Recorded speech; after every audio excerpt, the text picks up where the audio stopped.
नमो अर्हन्ताणं नमो सिद्धाणं नमो आयर्याणं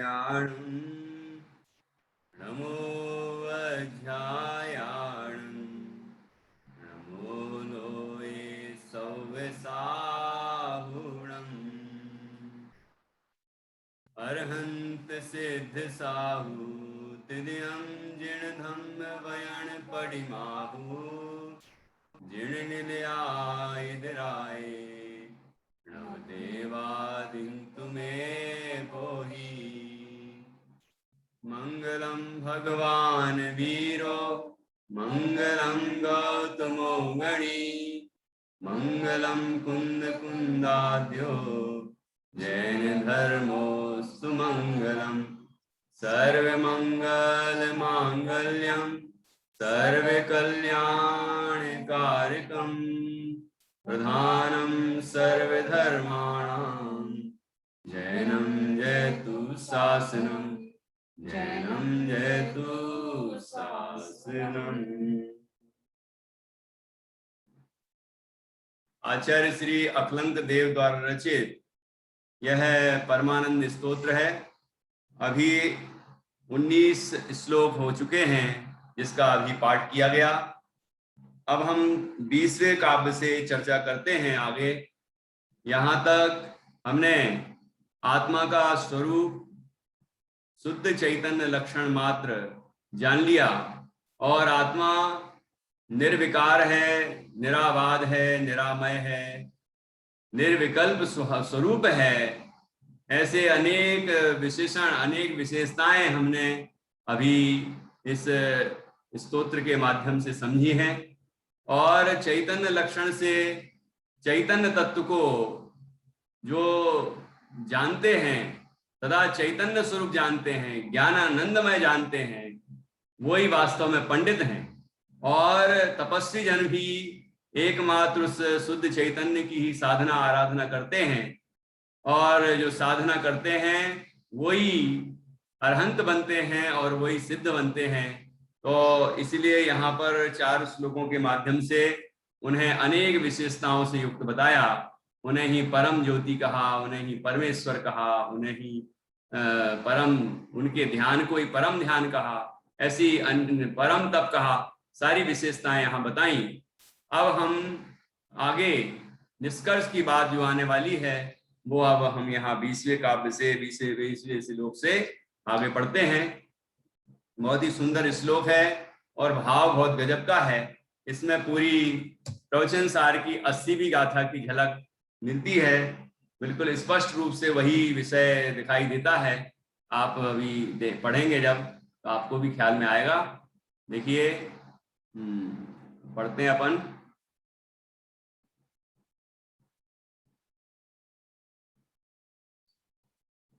हाँ, ये ऊपर 20वां काव्य है, देखिए। परमालाद संपन्नम राग द्वेष विवर्जितम अरहंतम देह मध्येषु यो जानाति स पंडिता। क्या कह रहे हैं आचार्य अक्लंक देव कि परम आह्लाद से संपन्न, एक जगह परम आनंद से संपन्न कहा था, परम सुख से संपन्न कहा था, वही यहाँ पर परम आह्लाद से संपन्न कहा गया है। आह्लाद का मतलब आनंद होता है, सुख होता है। तो परम आह्लाद संपन्नम राग द्वेष विवर्जितम, राग और द्वेष से जो विवर्जित मतलब रहित हैं, परमालाद से संपन्न, राग द्वेष से रहित, ऐसे अरहंतम, ऐसे अरहंत भगवान को देखो। ये परम आह्लाद से संपन्न पना आत्मा का स्वभाव है, राग द्वेष से रहित पना आत्मा का स्वभाव है। अब वह जिनके प्रकट हो गया है उनकी बात करते हैं कि ऐसे अरहंत को देह मध्येषु, देह के मध्य में, इस शरीर के अंदर में, शरीर के मध्य, यो जानाति स पंडिता, जो जानता है वह पंडित। क्या मतलब हुआ कि ये जो देह के अंदर जो विराजमान है वो कौन है? कि वो अरहंत है, ऐसा जो जानता है वो पंडित है। अब आप कहेंगे कि देह के अंदर अरहंत भगवान कहाँ विराजमान है? देह के अंदर तो हम आत्मा है, संसारी आत्मा विराजमान है? दुखियारा आत्मा विराजमान है, रागी द्वेषी आत्मा विराजमान है। तो यहाँ तो कह रहे हैं अरहंत को देखता है वो पंडित है। तो अब यहाँ पर जो 80वीं गाथा में कहा था, निश्चय से जो अरहंत भगवान को द्रव्य रूप से, गुण रूप से और पर्याय रूप से जानता है, वह निश्चय से अपने आत्मा को भी जानता है, क्योंकि निश्चय से दोनों में कोई अंतर नहीं।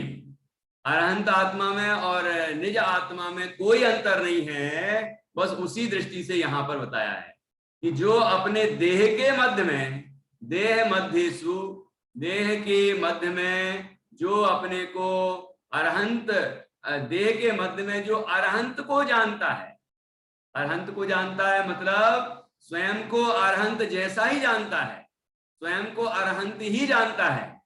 अरहंत ही जानता है मतलब क्या?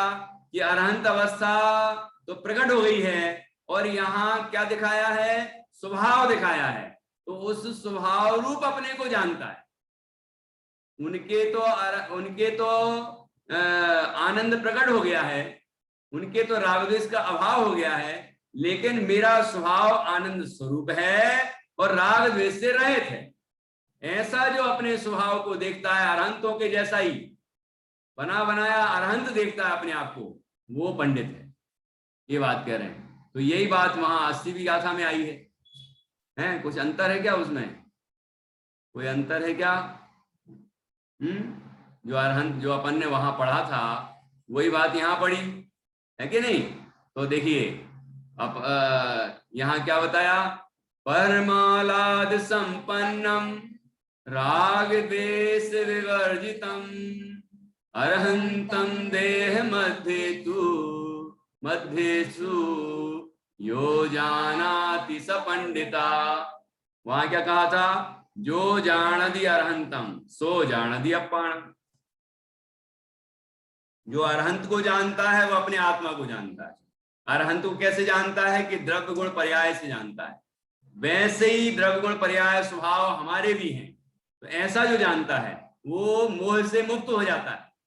उसका मोह होता ही नहीं, उसको मोह से मुक्त हो जाता है। इस तरह वहां बताया और वो बात यहाँ भी बताई कि जो जानता है वह पंडित है। जो क्या जानता है? कि जो देह के मध्य में अरहंत को जानता है। देह के मध्य में कौन है? देह के मध्य में कौन विराजमान है? बताओ। कौन है देह के मध्य में? कोई है विराजमान? है? कौन है?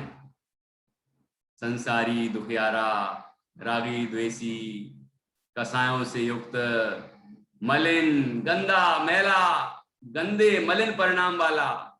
अब जब ऐसी हीन भावना से हम ग्रसित रहेंगे तो हम कब अरहंत बनेंगे? कब हम सिद्ध बनेंगे? कब हम भगवान बन पाएंगे? जैसे कोई बच्चा यदि हीन भावना से ग्रसित हो जाए तो कभी वो महान व्यक्ति बन सकता है क्या? बोलो, महान व्यक्ति बन सकता है? वो हमेशा यही सोचता रहे मैं तो दीनहीन, मूर्ख, अज्ञानी हूं, मुझे तो कुछ आता भी नहीं है, समझ में भी कुछ नहीं आता है। इस तरह अपने को वो देखेगा और सारी दुनिया उसको इसी तरह ट्रीट करेगी। सब बोलेंगे ये तो मूर्ख है, डफर है, कुछ नहीं अकल इसमें, बेकार बच्चा है। तो इस तरह उसको लोग भी कहें और वो भी अपने को ऐसा ही समझता रहे, तो कब वो महान बन पाएगा? बोलो, बन पाएगा कभी?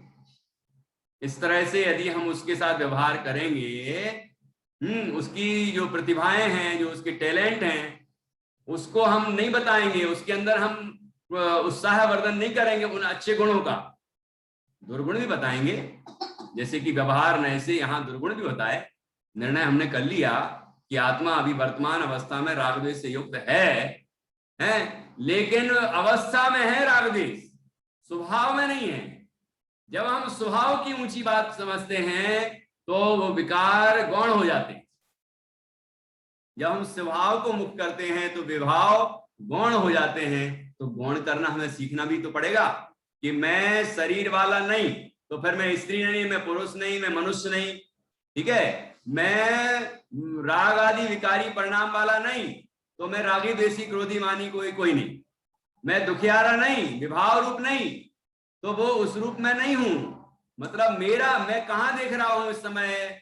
मैं अपने स्वभाव को देख रहा हूं, ठीक है। जब हम अपने स्वभाव को देखते हैं तो विभाव उस समय गौण हो जाता है। और जब हम स्वभाव को देखते हैं तो वो कैसा दिखता है? जैसे अरहंत है वैसा दिखता है। अभी आगे कहेंगे जैसे सिद्ध भगवान है ऐसे ही दिखता है,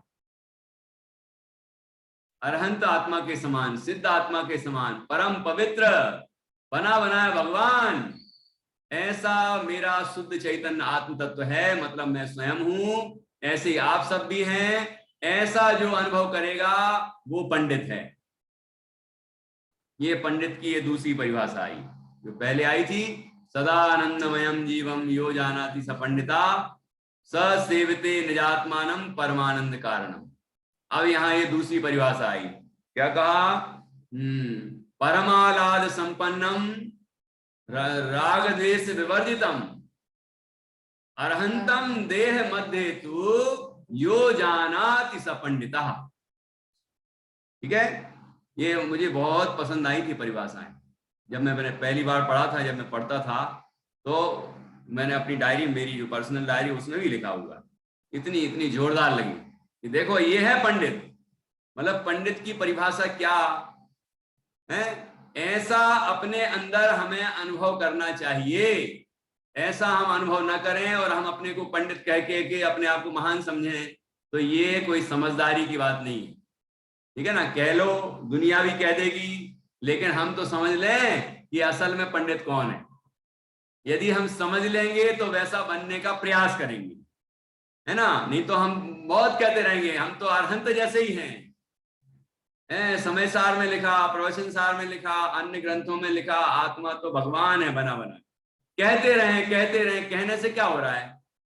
कहने से क्या हो रहा है? मैं एक मुझे याद आ रहा है ऐसा, अपने पंडित ज्ञानचंद जी साहब थे ना, सोनागिर वाले। तो पंडित ज्ञानचंद जी विदिशा, तो वो उन्होंने एक बढ़िया सुंदर प्रसंग सुनाया। मतलब ऐसे अलंकारिक स्टाइल में बात करते थे। तो एक बार उन्होंने बताया कि कहने से क्या होता है, कहते रहो कि मैं शुद्ध चैतन्य हूं, कहते रहो।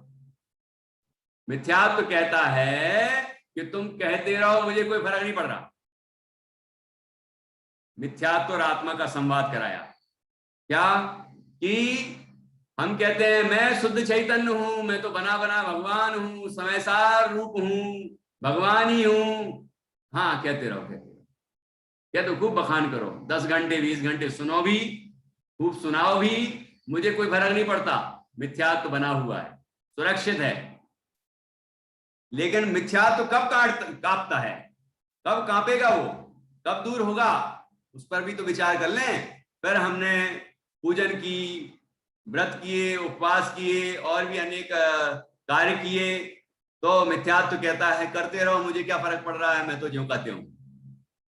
खूब करो, खूब करते रहो, कोई फर्क नहीं पड़ेगा। ये अच्छा, मिथ्यात्व हिलता भी नहीं। समझ आया कि नहीं आया? मतलब हमने पूजा पाठ की, उससे भी नहीं हिला। खूब जिनवाणी सुनी, उससे भी नहीं कांपा। हमने खूब बोला दुनिया भर में, खूब बखान किया, कुछ नहीं हुआ उसको। हमने खूब लिख भी दिया, खूब लिखा, उससे भी कोई फर्क नहीं पड़ा। तो फर्क कैसे पड़ेगा? क्यों शाश्वत? मिथ्यात्व कब कांपेगा? चांदनी, मिथ्यात्व को दूर करना है ना, तो पहले वो कांपना तो चाहिए।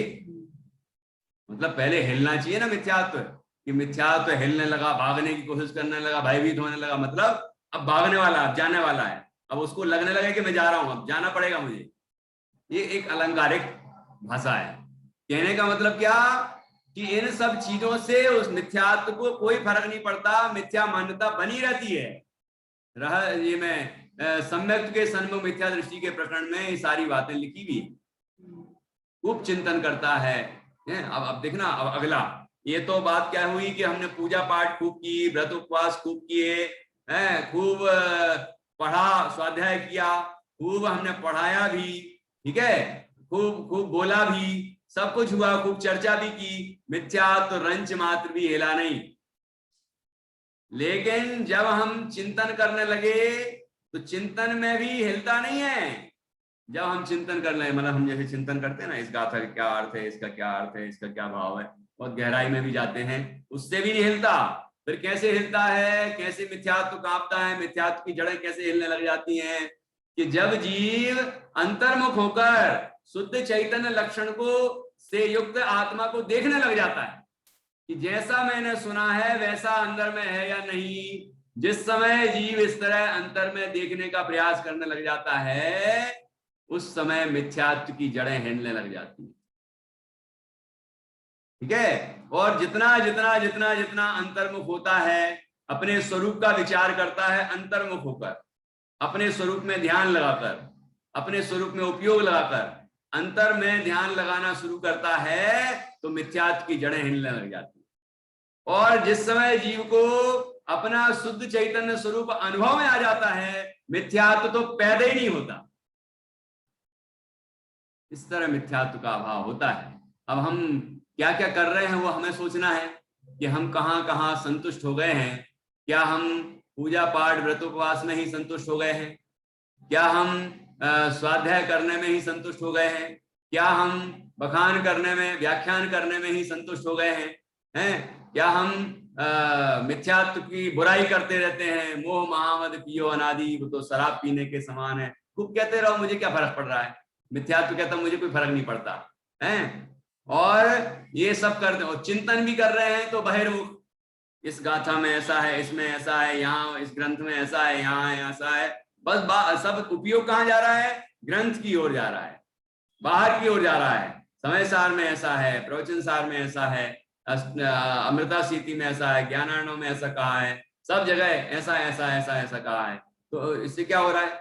लेकिन जब जीव अंतर्मुख होकर अपने अंदर में देखने लग जाता है कि अंदर में वो जानने वाला तत्व है या नहीं है, चैतन्य तत्व अंदर में विराजमान है, वो बिल्कुल अरहंतों के जैसा है, बना सिद्धों के जैसा है, बना बनाया भगवान है। इस तरह जब जीव अपने शुद्ध स्वभाव का की तरफ का ध्यान लगाता है, उसकी तरफ देखने लग जाता है, उस तरफ उपयोग करता है, तो मिथ्यात्व की जड़ें हिलने लग जाती हैं। और फिर क्या होता है? मिथ्यात्व उत्पन्न ही नहीं होता, मतलब देहादिक से भिन्न अपना शुद्ध चैतन्य स्वरूप अनुभव में आ जाता है, ठीक है। राग रहित आत्मा अनुभव में आ जाता है। इस देह के मध्य में देह नहीं दिखता, देह के मध्य में रागादि रूप नहीं दिखता, देह के मध्य में अरहंत के समान आत्मा दिखता है। कहते हैं अरहंतम देह मध्य तू है यो जानाति स पंडिता, यहाँ सु लिखा है, तू होना चाहिए। हाँ, अब मुझे ये याद भी है, इसमें तो तू ही लिखा है, इसलिए मेरे बार बार दिमाग में वही आ रहा है। वो भले ही उसमें लिखा था, लेकिन किताब में तू लिखा है। और तू मतलब तो, तू या मतलब क्या होता है? तो कि अरहंतम देह मध्य तू यो जानाति स पंडिता, जो अरहंत को, जो देह के मध्य में अरहंत को देखता है, ठीक है, अपने को अरहंत समान देखता है, अरहंत ही देखता है, वो ही वास्तव में पंडित है, ज्ञानी है, वही अनुभवी है, विद्वान है ना। ये बात हमें बहुत अच्छी तरह से समझना चाहिए। कम से कम एक बार समझ में तो आए, समझ में आएगी तो हम एक दिन उस तरह हमारी परिणति ही बनेगी, पुरुषार्थ भी होगा वैसा हमारा, है ना, हम वैसा प्रयास करेंगे। नहीं तो हम तो संतुष्ट हैं, संतुष्ट है, सुनने में ही संतुष्ट है, कोई सुनाने में ही संतुष्ट है, कोई पढ़ने में संतुष्ट है, कोई लिखने में संतुष्ट है, कोई कहीं ना कहीं रुका हुआ है, कहीं चिंतन बहुत गहरा गहरा चिंतन कर ले उसमें ही संतुष्ट है।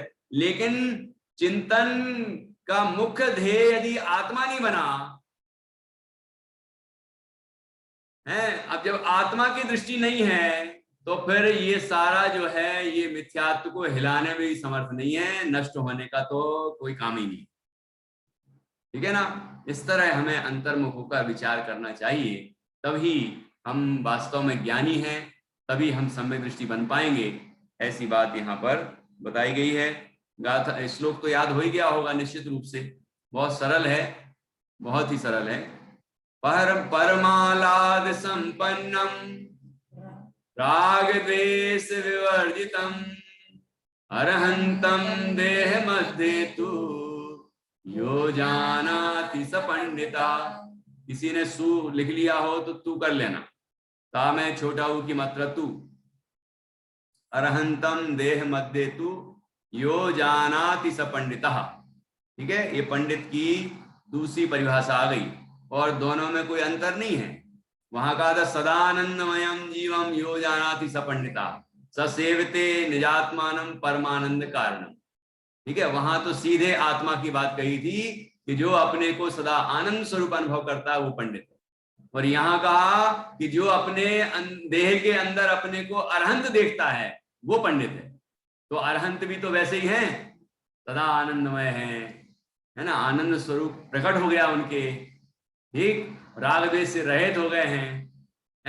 तो इसलिए भाव रूप में देखा जाए तो अंतर नहीं है, अवलंबन में अंतर हो रहा है, मतलब शब्दों में।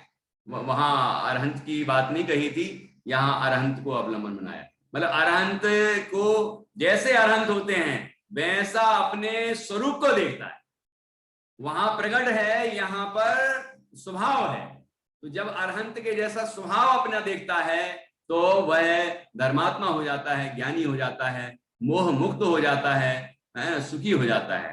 तो ये बात यहाँ 20वें श्लोक में आचार्य अकलंक देव ने परमानंद सूत्र में कही है। ठीक है, अब अपन आगे बढ़ते हैं और आगे क्या कहते हैं, अब सिद्धि की बात करते हैं। देखिए क्या कहा है। आप लिखने में मत लगना है, लिखना भी, लेकिन समझना मुख्य है। ये पीडीएफ तो आपके पास पहुंच गई होगी है, ये वैसे भी गूगल पे भी मिल जाएगी, मैंने वहीं से निकाली। कोई जैन साइट होती, लाइब्रेरीज होती हैं, PTST होती है, तो वहाँ आप कोई भी सर्च करेंगे साहित्य तो वहाँ मिल जाएगी। तो अभी मतलब लिखो भी, लेकिन समझने में मुख्य उपयोग लगाओ, जिससे ठीक रहेगा। तो आगे 21वां काव्य श्लोक क्या है। आकार रहितम शुद्धम, आकार रहितम शुद्धम स्वस्वरूपे व्यवस्थितम, स्वस्वरूपे व्यवस्थितम सिद्धमष्ट गुणोपेतम, सिद्धमष्ट गुणोपेतम निर्विकारम निरंजनम, निर्विकारम निरंजनम। आकार रहितम शुद्धम स्वस्वरूप व्यवस्थितम सिद्धमष्ट गुणोपेतम निर्विकारम निरंजनम। कैसे हैं सिद्ध भगवान।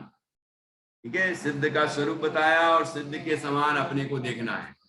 क्या बताया कि आकार रहितम, पहला आकार रहितम, कल बताया था ना आकार रहित के क्या अर्थ होता है, कि आकार रहित कहा तो इसका मतलब समझना कि पौद्गलिक आकार से रहित, जो रूपी आकार है ना, जैसे ये शरीर का आकार दिख रहा है, इस ऐसे आकार से रहित।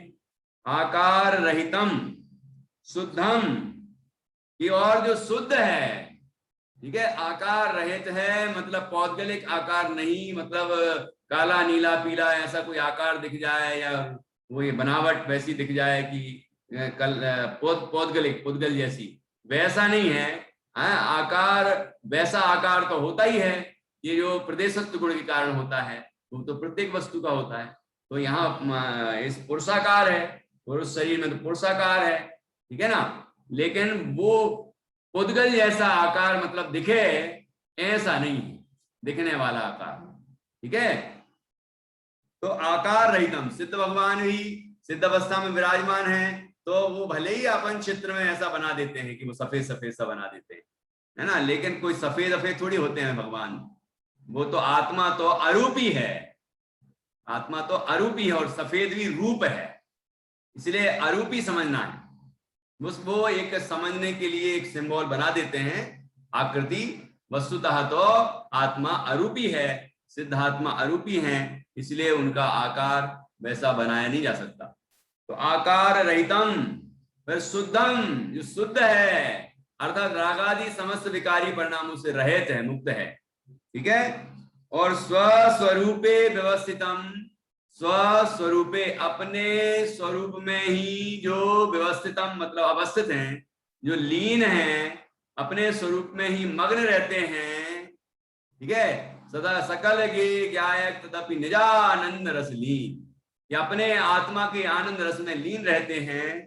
तो स्वस्वरूपे व्यवस्थितम, अपने स्वरूप में ही जो स्थित रहते हैं, मग्न रहते हैं, अपनेपन से लीन रहते हैं। और सिद्धम अष्ट गुणोपेतम, ये अष्ट गुणोपेतम, वो माँ लिखा है ना, तो माँ की माँ जो है सिद्धम में बिंदी में आ जाएगा, और माँ का आ निकलेगा तो अष्ट बन जाएगा, संधि विच्छेद होगा। तो सिद्धम अष्ट गुणोपेतम, अष्ट गुण उपेतम, अष्ट गुणों से सहित। 8 गुण होते हैं ना, समित दर्शन ज्ञान, अगुर लघु अवगाहना, सूक्ष्म वीरजवान, निराबाध गुण सिद्ध के।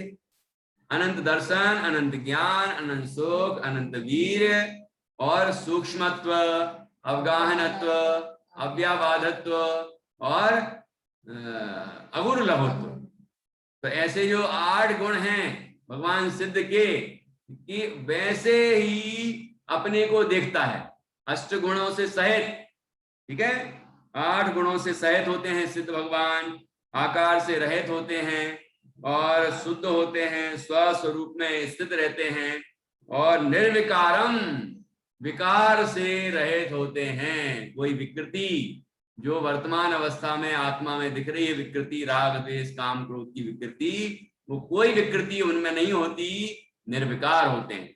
और निरंजनम, निरंजनम का भी यही अर्थ है। कोई अंजन मतलब अंजन का मतलब होता है दोष, ठीक है ना। अंजन का मतलब जैसे काजल होता है ना, काला काला काजल, तो अंजन का वो मतलब होता है। तो काला धब्बा दोष, तो निरंजन है मतलब दोषों से रहित हैं, ठीक है। कोई भी प्रकार का दोष नहीं है उनमें, ऐसे निर्दोष हैं सिद्ध भगवान। उन सिद्धम, सिद्ध को तो ऊपर जैसे बताया वैसे यहाँ नीचे भी समझ लेना। सिद्ध को क्या करता है, सिद्ध को अपने देह के मध्य में देखता है, ठीक है। सिद्ध स्वरूप अपने को देखता है, वो ही पंडित है, वही ज्ञानी है, वही धर्मात्मा है। यहाँ मैं अर्थ भी यहाँ से पढ़ रहा हूं, तो और भी कुछ विशेषता होगी तो अपन समझ लेंगे।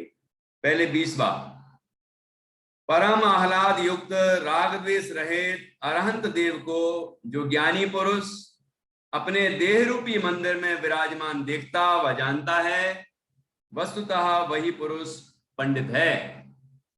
आकार रहित, अब 21वां काव्य का अर्थ है, आकार रहित शुद्ध निज स्वरूप में विराजमान, विकार रहित, कर्म मल से शून्य, और छायक सम्यक दर्शनादि अष्ट गुणों से सहे, ठीक है। निर्विकार में लिया कर्म मल से शून्य, और निरंजन में लिया छायक नहीं, ये तो अष्ट गुणोपेतम हो गया। विकार रहित, निर्विकार मतलब विकार रहित, और निरंजनम मतलब कर्म मल से शून्य, ठीक है। और अष्ट गुणोपेतम, छायक सम्यक दर्शनादि अष्ट गुणों से सहित, ऐसे सिद्धम, सिद्ध परमेष्ठियों के स्वरूप का चिंतन करे। यहाँ इस तरह जोड़ दिया, सिद्ध परमेष्ठियों के स्वरूप का चिंतन करे। वैसे यहाँ लिखा है सिद्धम, जैसे लिखा था अरहंतम, ऐसे लिखा है सिद्धम।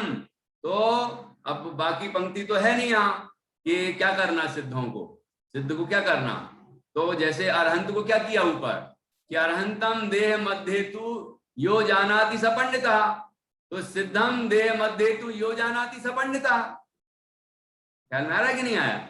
कि ऐसे ही जैसा यहाँ स्वरूप बताया सिद्ध का, ऐसे सिद्ध को इस देह के मध्य में जो देखता है, जानता है, अनुभव करता है, मतलब अपने को स्वयं को ही सिद्ध स्वरूप देखता है, वही ज्ञानी है, धर्मात्मा है, और वो जीव भगवान बन जाता है, एक दिन सिद्ध अवस्था की प्राप्ति कर लेता है। इस तरह यहाँ बहुत ही सुंदर चर्चा की है, अरहंतों का स्वरूप, सिद्धों का स्वरूप बताया, और अरहंत और सिद्ध के समान अपने आत्म तत्व को बताया है। ऐसा आत्म तत्व हमारे अनुभव में आता है तो हमें परम आनंद की प्राप्ति होती है। ठीक है ना। इस तरह यहाँ 20 और 21वें काव्य अपन ने लिए। अब आगे अब अगला कल ले लेंगे। जल्दी क्या है, 2 को अपन जरा और समझ लेते हैं और आपसे कुछ प्रश्न कर लेते हैं। कल के भी प्रश्न करने बाकी हैं, फिर आप भी प्रश्न कर सकते हैं अभी, है ना। जल्दी जल्दी बढ़ जाएंगे तो पूरा तो हो जाएगा, लेकिन थोड़ा और हो जाए। 3 रह गए हैं, तो 3 मैं चाहूं तो अपन चाहें तो 1 दिन में भी कर लेंगे, तो अब लेकिन अपन सोच रहे हैं कि 2 दिन लगाएं, है ना। उसको पक्का करें, बहुत जोरदार आने वाले हैं 3। ये भी जोरदार थे, है ना। 20, 21, 22, 23, 24, ये 5 बहुत जोरदार है तो पूरे ही जोरदार, है ना। जो जो नया नया आएगा वो जोरदार ही होगा, तो हम उसको अच्छे से समझें और उसको याद भी करें, है ना। उसका चिंतन करें, उसके अनुसार अपनी दृष्टि बनाएं, तो निश्चित रूप से हमारा कल्याण होगा। तो क्या लिखा यहाँ, अरहंतम आकार रहितम शुद्धम, पढ़िए एक साथ।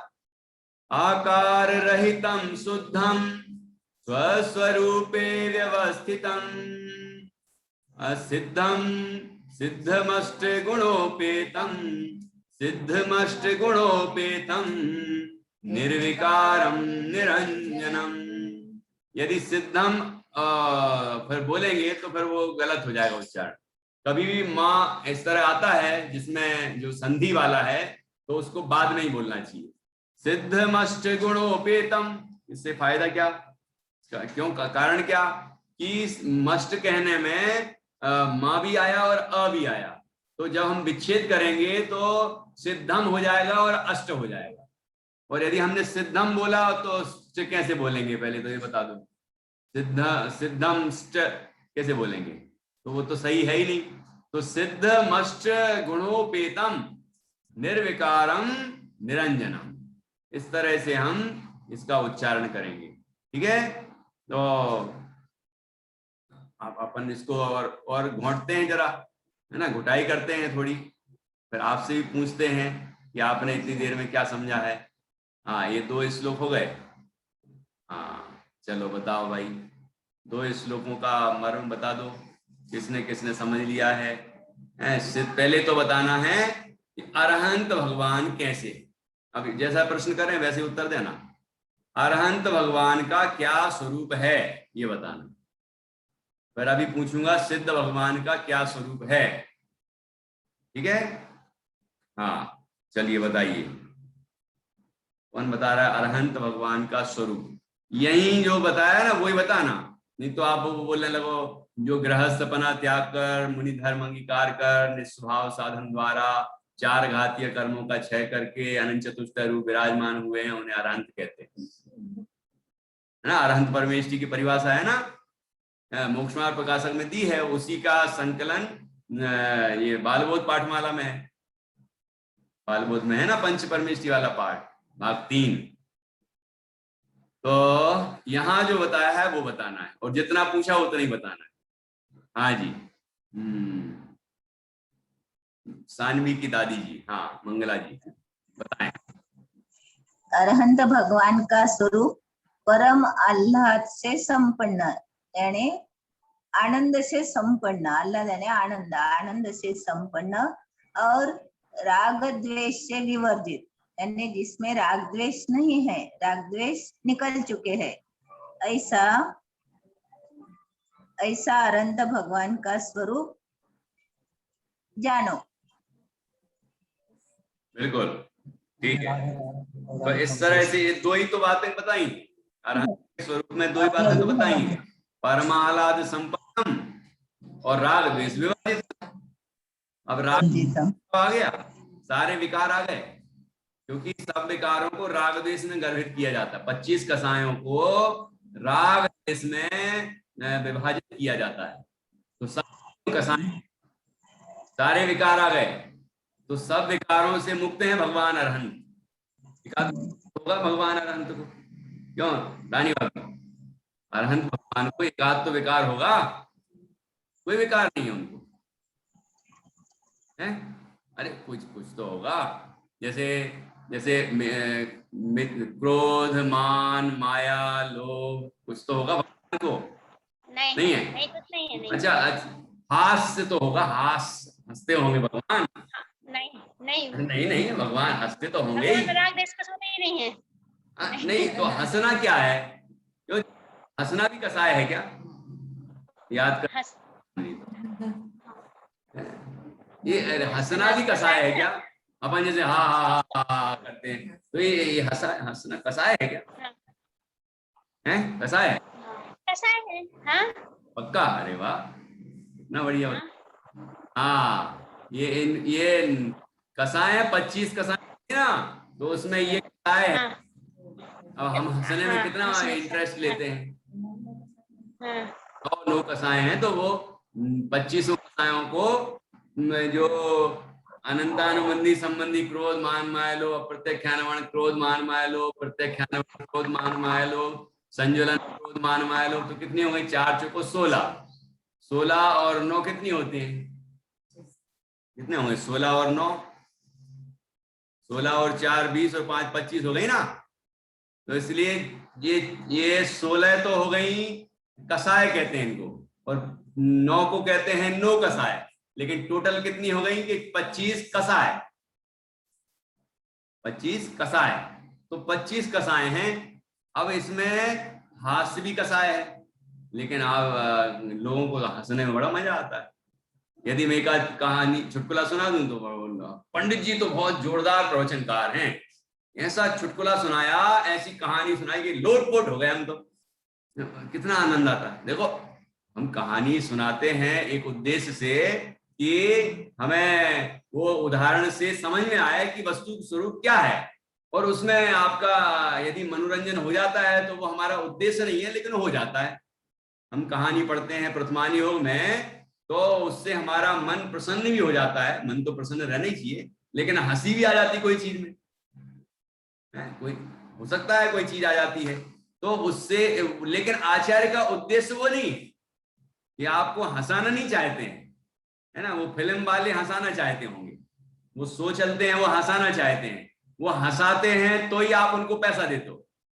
मतलब आप उनकी फिल्म देखोगे या फिर आप उनके सीरियल देखोगे तो उनका उसके साथ में जो एड आएगा उससे उनको कमाई होगी। आप हंसोगे नहीं तो एड वाले उनको एड कैसे देंगे? उनको पैसा नहीं देंगे, यही तो होता है। तो अब व्यक्ति हंसने में किसी भी हद तक जा सकता है। आप तो कैसे भी हंसा दो, बस कुछ भी बोलो, लेकिन हम विचार तो करें। ये हंसना एक कसाय है, वो कसाय से हमें मुक्त होना है। कसाय जो आत्मा को कसे अर्थात दुख दे, उसे कसाय कहते हैं। हंस हंस के लोटपोट हो जाता है, कहता है मेरे तो पेट में दर्द होने लगा, मतलब यही कहता है कि दर्द होने लगा, मतलब ये कहता है कि तकलीफ हो रही, लेकिन उस तकलीफ को तकलीफ समझता नहीं है।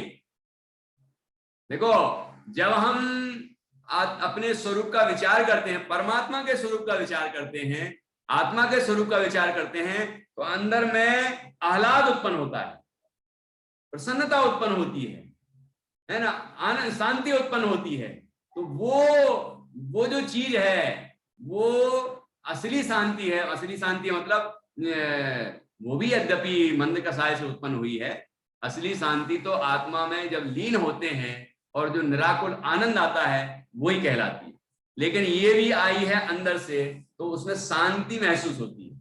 लेकिन जो हंसते हैं, है ना, और फूहड़ बातें करते हैं और उन बातों में उलझे रहते हैं, तो उससे क्या होता है? सिर्फ पाप ही बनते हैं, जीव का नुकसान ही होता है, कोई फायदा नहीं होता।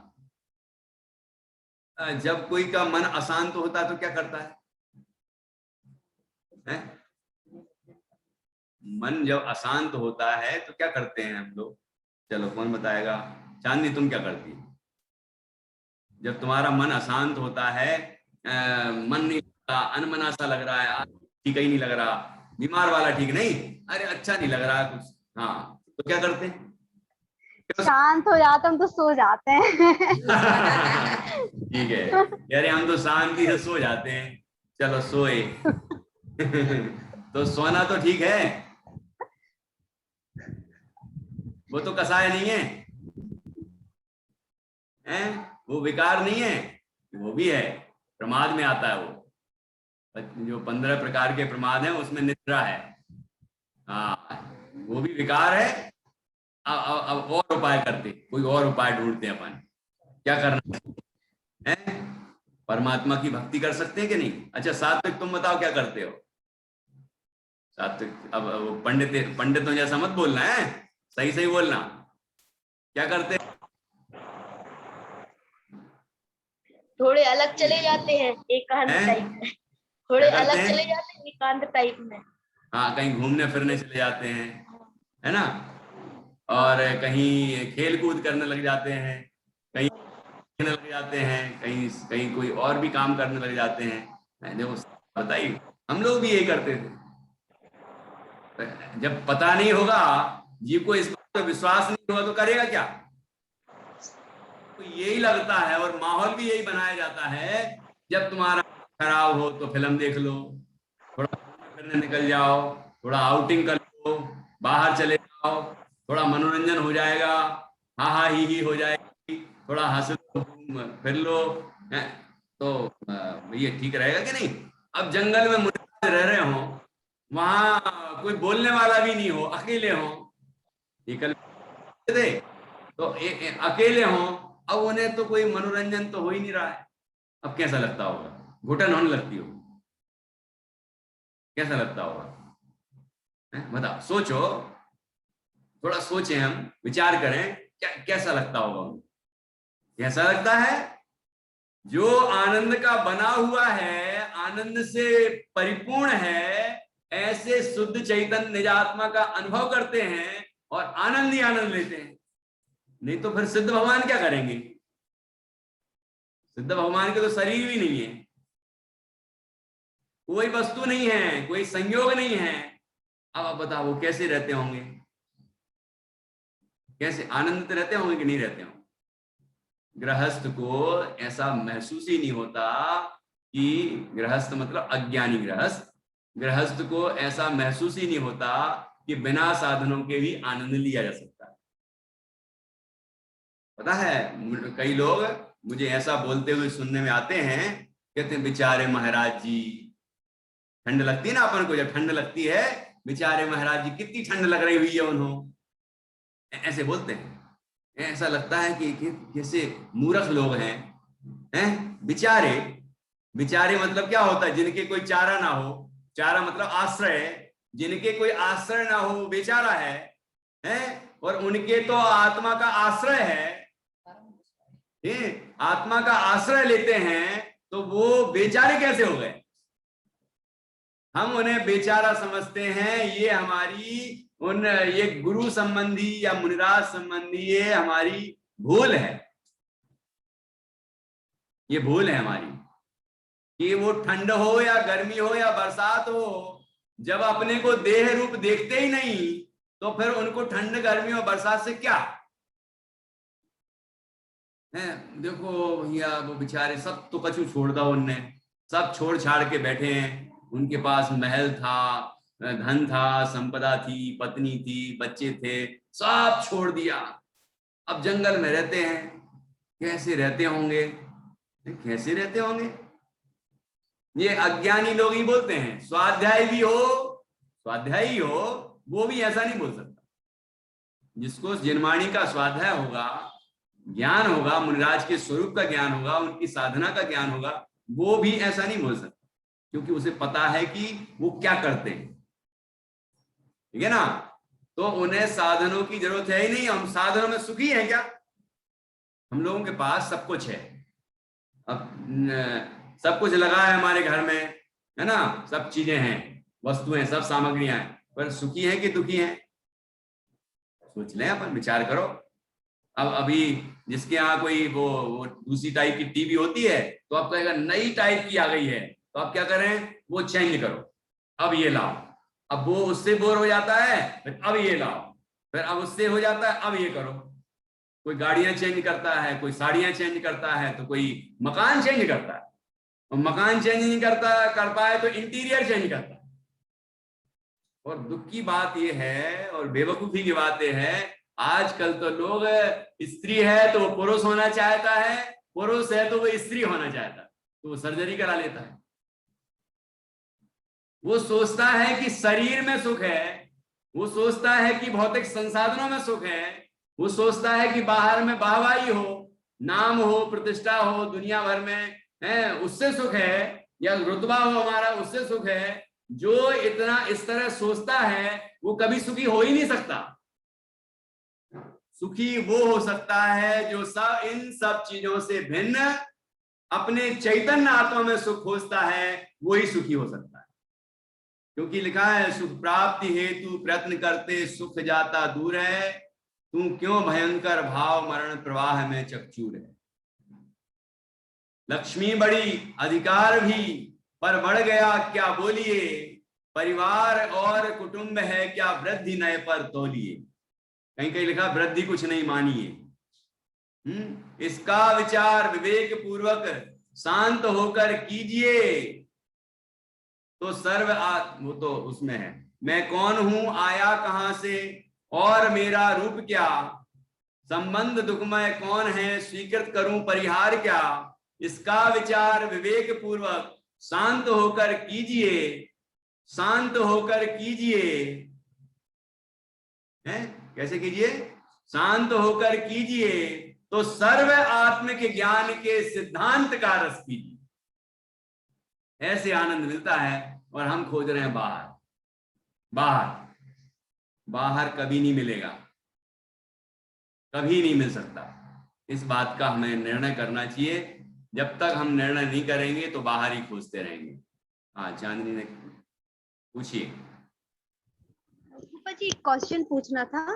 जैन धर्म मतलब भेद विज्ञान की अपेक्षा जैन धर्म आस्तिक कहलाएगा या नास्तिक? किसकी अपेक्षा? भेद विज्ञान की अपेक्षा। भेद विज्ञान में तो आस्था रखता है तो आस्तिक हुआ। पितरागी सर्वज्ञ परमात्मा में आस्था रखता है, आस्तिक हुआ। लेकिन रागी द्वेषी परमात्मा नहीं मानता तो नास्तिक है। परमात्मा को का कर्ता माने, ऐसा जगत में माना जाता है कि जो ईश्वर को कर्ता मानता है वो आस्तिक, और जो ईश्वर को कर्ता नहीं मानता वो नास्तिक। तो जैनियों को कहते हैं नास्तिक है। जो चार वेदों को मानता है वो आस्तिक, और वेदों को नहीं मानता वो नास्तिक। तो हमसे कहते हैं तुम नास्तिक हो, तो कह लो भैया, तुम्हारे कहने से क्या हो जाएगा? हाँ, हमारी उसमें आस्था। जो वस्तु का स्वरूप नहीं है हमारी आस्था नहीं है। भगवान को हम कर्ता हर्ता नहीं मानते, भगवान तो जानता है। मान सकल गे ज्ञायक तदपि निजानंद रसलीन, सो जिनेन्द्र जयवंत नित अरिरज रहस्य। ये भगवान का स्वरूप है, हम इसको मानते हैं। ठीक है ना? तो अब लोग नास्तिक किस अपेक्षा कहते हैं कि जो ईश्वर को कर्ता नहीं मानता, चार वेदों को नहीं मानता, यजुर्वेद, सामवेद, अथर्ववेद और ऋग्वेद है ना, उनको नहीं मानता, वो नास्तिक। तो इस अपेक्षा से जैनियों को नास्तिक कहा जाता है, बौद्धों को भी नास्तिक कहा जाता है, और चार्वाक को भी नास्तिक कहा जाता है। तो इस अपेक्षा तो नास्तिक है। लेकिन जो वस्तु के स्वरूप को मानता है, परमात्मा के स्वरूप को मानता है, जो आत्मा को मानता है, परमात्मा को मानता है ना, वो नास्तिक कैसे है? तो हम जैनी लोग मानते हैं कि हम कथनचित नास्तिक हैं और कथनचित आस्तिक हैं, क्योंकि हम तो स्यादवादी हैं। तो तुमने जो बताई परिभाषा अपेक्षा बिल्कुल ठीक कहते हो, हम नास्तिक हैं। ठीक है? लेकिन जो वस्तु की सत्ता को मानता है, जो अस्तित्व को स्वीकार करता है वो आस्तिक हुआ कि नास्तिक हुआ? आस्तिक हुआ। है? तो हम आस्तिक वस्तु की सत्ता को स्वीकार करते हैं, परमात्मा की सत्ता को भी स्वीकार करते हैं, अनंत शुद्ध परमात्मा को भी स्वीकार करते हैं, तीन लोक को स्वीकार करते हैं, वस्तु व्यवस्था को स्वीकार करते हैं, ठीक है, स्वयं को स्वीकार करते हैं, शरीर को स्वीकार करते हैं। शरीर को स्वीकार करने पर भी आत्मा की सत्ता अलग और शरीर की सत्ता अलग स्वीकार करते हैं। ऐसे अणु अणु की सत्ता को अलग स्वीकार करते हैं, तो हम यथार्थ में आस्तिक हैं। तो कथनचित नास्तिक हैं, कथनचित आस्तिक हैं। जो परिभाषाएं गिनाई गई हैं उस अपेक्षा हम नास्तिक हैं, लेकिन जो उस अपेक्षा हम आस्तिक हैं। ठीक है, ऐसा समझना। तो इस तरह यहाँ पर हमने अभी तक चर्चा की। तो देखिए, अरहंत का स्वरूप, सिद्ध का स्वरूप, ये हमने अभी समझा। अब सिद्ध का अब तो समय हो गया है, तो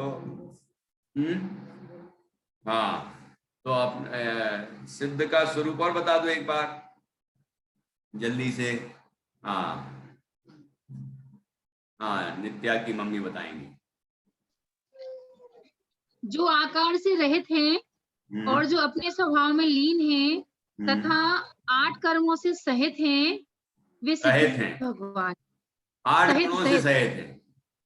हाँ, 8 गुणों से सहित हैं, हाँ, वो सिद्ध, ऐसा सिद्ध भगवान जी का स्वभाव है। बिल्कुल ठीक है। अब अरहंत का स्वरूप बताया और सिद्ध का स्वरूप बताया, तो उन अरहंत और सिद्धों के समान किसको बताया? अब अगला प्रश्न है ये तीसरा, हमारी चैतन्य स्वरूपी आत्मा को। हाँ, चैतन्य स्वरूपी आत्मा को अरहंत के समान, सिद्ध के समान बताया। तो यहाँ तो स्पष्ट गया है, देह के मध्य में जो अरहंत को जानता है, देह के मध्य में, अब वही से अपन रेफरेंस से अर्थ लेंगे, तो देह के मध्य में सिद्ध को जानता है, वो कौन है? उसे क्या कहा गया? वही विद्वान है।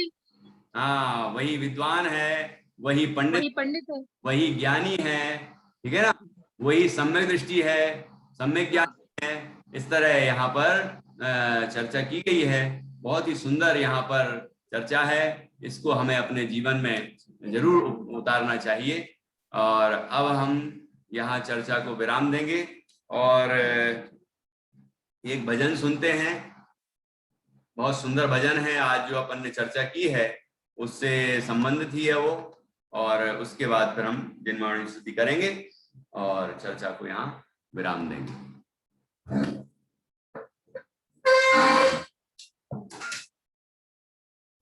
जय जिनेंद्र, आज मैं आपको एक भजन सुनाऊंगा। वो दौलत राम जी द्वारा रचित, पंडित दौलत राम जी द्वारा रचित भजन है। अरे जिया जग धोखे की टाटी, अरे जिया जग धोखे की टाटी, अरे जिया जग धोखे की टाटी, झूठे उद्यम लोग करत हैं, झूठे उद्यम लोग करत हैं।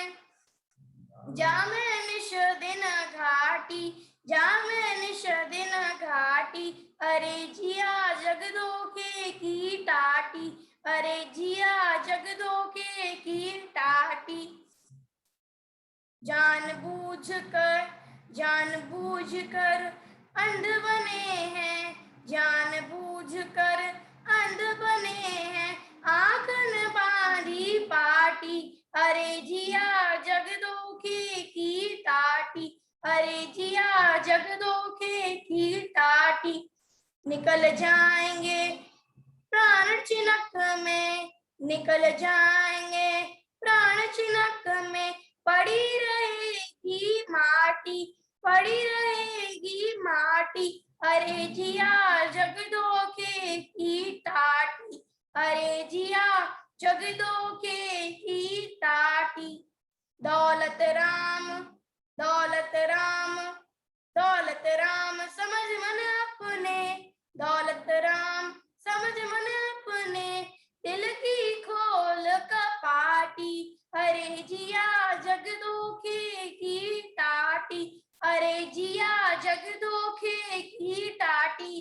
जिनेंद्र।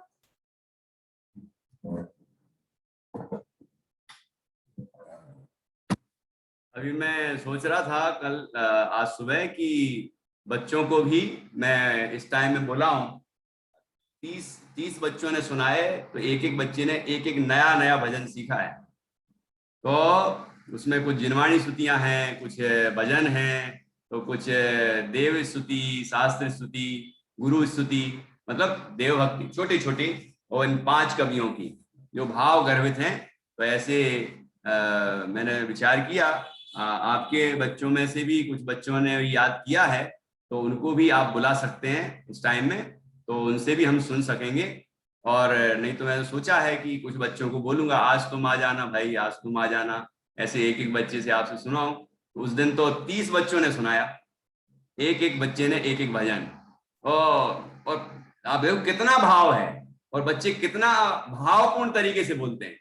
ऐसे आप याद कराते तो नहीं करते हो याद, लेकिन यहाँ पर पाठशाला में याद करा लिया उनसे, और याद भी कर लिया। अभी आपसे उनसे अर्थ पूछा जाए तो अर्थ ही बताएंगे वो, इसमें क्या बताया है। तो ऐसे बच्चे तैयार हो रहे हैं। आप भी अपने बच्चों को तैयार करें, और भी आसपास कोई आपके परिचित हो, रिश्तेदार हो। ऑनलाइन क्लास है, तो आप और भी लोगों को कह सकते हैं कि भाई जुड़ें और पाठशाला का लाभ लें, उनमें सीखें व्यवस्थित तरीके से, तो निश्चित रूप से उनका कल्याण होगा और ये आपका धर्म प्रभावना में सहयोग होगा। चलिए जिनवाणी स्तुति करते हैं।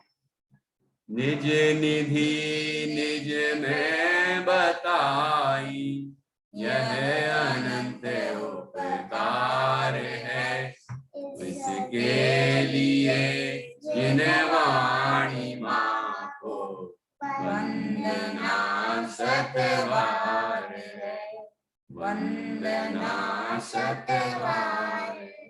1 मिनट पहले उनको कुछ कहना है नेहा जी को, उसके बाद हम काय उत्सव करेंगे। हाँ जी भैया, जो ये कहते हैं कि सर्वत्र हैं, तो उसको फिर ऐसे समझना चाहिए कि अगर अपने आप को, अपनी चेतना को अरहंत तरीके से समझे तो कह सकते हैं ना, अदरवाइज तो वो तो सिद्ध लोक में ही विराजमान है। वही तो कहा है, मतलब यहाँ पर स्वभाव दृष्टि है। हाँ, स्वयं को, आत्मा को जो अरहंत कहा, सिद्ध कहा, तो ये स्वभाव दृष्टि है, पर्याय दृष्टि नहीं है। पर्याय दृष्टि को हाँ, अब स्वभाव को मुक्त करके अपने आत्मा को शुद्ध कहा, परमात्मा कहा, अरहंत कहा, सिद्ध कहा, ठीक है ना। ये सब स्वभाव दृष्टि चल रही है, जिसमें नोक द्रव्य कर्म भाव कर्म से मुक्त बताया, मतलब शरीर मन और ज्ञानावर्णादि कर्म और रागादि विकारी परिणाम, इन सब से मुक्त गौण करके इनको, और आत्मा का जो शुद्ध स्वरूप है उसको मुक्त करके ये बात कही गई। वैसी दृष्टि करेंगे तो एक दिन हम भी अरहंत और सिद्ध बनेंगे। ठीक है, हाँ जी। अब हम सभी काय उत्सव करेंगे।